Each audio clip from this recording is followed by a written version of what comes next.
எஸ்விசிசி Mahibalan channel உங்களை வரவேற்கின்றது.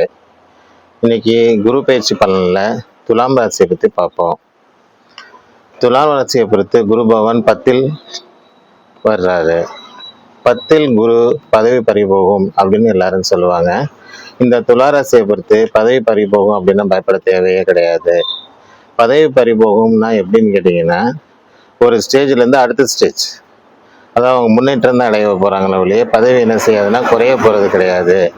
வேலை பளு ஜாஸ்தியாக இருக்கும், ரொம்ப பிஸியாக இருப்பாங்க, நல்ல முன்னேற்றம் தான் ஏற்படும். 10ஆம் இடம்ங்கிறது இவங்களை பொறுத்து ஒன்றும் பிரச்சனை ஏற்படாது. குரு பகவான் 6ஆம் இடத்தை பார்க்கிறார். அதாவது 2, 4, 6 அப்படிங்கிற 6ஆம் இடத்தை பார்க்கின்றார். 6ஆம் இடத்துல ஏற்கனவே சனி பகவான் இருக்கிறார். சனி பகவான் இருக்கிற 6ஆம் இடங்கிறது குருவுடைய வீடு தான். இப்போ அந்த 6ஆம் வீட்டை குரு பகவான் உச்சத்தோடு பார்க்குறாரு. பார்க்கும்போது ஏற்கனவே சனி பகவான் உங்களுக்கு நல்லது பண்ணிட்டு தான் இருக்காரு. இப்போ குருவும் சேர்ந்துட்டாரு. அப்போது சனி பகவான் என்ன செய்ய போறாருன்னு கேட்டிங்கன்னா, எவ்வளோ நல்லா பண்ண முடியுமோ இந்த 2 பேரும் சேர்ந்து உங்களுக்கு நல்ல நிலைமைக்கு கொண்டு வர போகிறாங்க. இந்த ஜூன் 1லேருந்து உங்களுக்கு வாழ்க்கையில் நல்ல மாற்றம் ஏற்படும். ஒரு வருஷத்துக்கு மிக சிறப்பாக நீங்கள் இருக்க போகிறீங்க. இந்த 2ஆம் இடங்கிறது குடும்பஸ்தானம். இந்த 2ஆம் இடம் குடும்பஸ்தானங்கிறப்போ இந்த வீட்டில் கணவன் மனைவி சண்டை அந்த மாதிரிலாம் இருக்கிறதெல்லாம் இனிமேல் இப்போ குறைஞ்சிரும். அதே மாதிரி 4ஆம் இடங்கிறது சுகஸ்தானம். இது இப்போ வீடு மனை வாங்குறதெல்லாம் யோகம்லாம் உங்களுக்கு வரும்.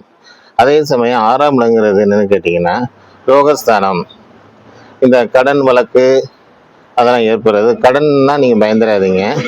உங்களுக்கு கடன் என்ன ஆகும்னு கேட்டிங்கன்னா, எங்கே போனாலும் உங்களுக்கு ஈஸியாக கிடைக்கும். கார் லோன் வாங்கணுமா, ஹோம் லோன் வாங்கணுமா, இல்லை எஜுகேஷன் லோன் வாங்கணுமா, என்ன லோன் வேணும்னாலும் பேங்க்லேருந்து ஈஸியாக கொடுத்துருவாங்க. அப்போ கடன்காரன் ஆக்க போகிறாரா அப்படின்னு நினைக்க வேண்டாம். நீங்கள் ஒரு முன்னேற்றத்திற்காக தான் உங்களுக்கு செய்கிறீங்க. சில சமயம் கடன் வாங்கி அதை வச்சுக்கிட்டு நீங்கள் என்ன செய்யலாம், வீடு வாங்கலாம், ஃப்ளாட் வாங்கலாம். உங்கள் வாழ்க்கையில் கொஞ்சம் கொஞ்சமாக முன்னேற்றம் ஏற்பட்டுகிட்டே போயிட்டே இருப்போம். துலாம் ராசியை பொறுத்து பார்த்தீங்கன்னா, அவங்க எப்போவுமே நேர்மையாகவே இருப்பாங்க. தராசு எப்போவுமே என்ன செய்யாதுன்னு கேட்டிங்கன்னா, யாருக்கும் ஒரு பக்கம் சாயாது. என்னதான் வம்பு தும்பு வழக்குன்னு வந்தாலும் சரி, அவங்க முன்னாடி நின்று எல்லாத்தையும் சரிசமமாக தான் பார்ப்பாங்க. அவங்கள்ட்ட உதவிக்குன்னு போயிட்டீங்கன்னா, அவங்க என்ன உங்களால் எவ்வளோ செய்ய முடியுமோ அந்த அளவுக்கு அவங்க உதவி செய்வாங்க. ரொம்ப நேர்மையாக இருப்பாங்க. அதே சமயம் இவங்க சுக்கிரன் ஆச்சு. அதே சமயம் சனி பகவான் அவங்க உச்சம் பெற்றிருக்கிறதுனால சனி பகவான் என்ன செய்வாருன்னு கேட்டிங்கன்னா நேர்மையானவர். இவங்க அதனால் துலாம் ராசிக்காரங்க மிக மிக நேர்மையாக இருப்பாங்க. யாருக்கும் என்ன செய்ய மாட்டாங்கன்னா விட்டு கொடுக்க மாட்டாங்க. அவங்க என்ன மனசில் நினைக்கிறாங்களோ அதே தான் செய்வாங்க. இந்த வருஷம், அதாவது இந்த ஜூன் 1லேருந்து அடுத்த ஜூன் வரைக்கும் இவங்க குரு பயிற்சிங்கிறது அவ்வளோ சிறப்பாக இருக்கும். இந்த இருக்கிற 12 ராசிகளில் 2 ராசிக்கு மிக சிறப்பு. அதில் 2ஆம் ராசி இவங்க. அப்போ முதல் ராசி யாருன்னு கேட்குறீங்களா, அது ரிஷப ராசி. 2028 வரைக்கும் இந்த துலாம் ராசிக்கும் ரிஷப ராசிக்கும் பார்த்தீங்கன்னா ஒரு பிரச்சனையுமே கிடையாது. ராகு, கேது, சனி பகவான், குரு பகவான் எல்லாமே என்ன செய்கிறாங்கன்னா அவங்களுக்கு ஃபேவராகவே இருக்காங்க. ஆனால் இந்த குரு பயிற்சியை பற்றி அவங்க வருத்தப்பட தேவையே இல்லை.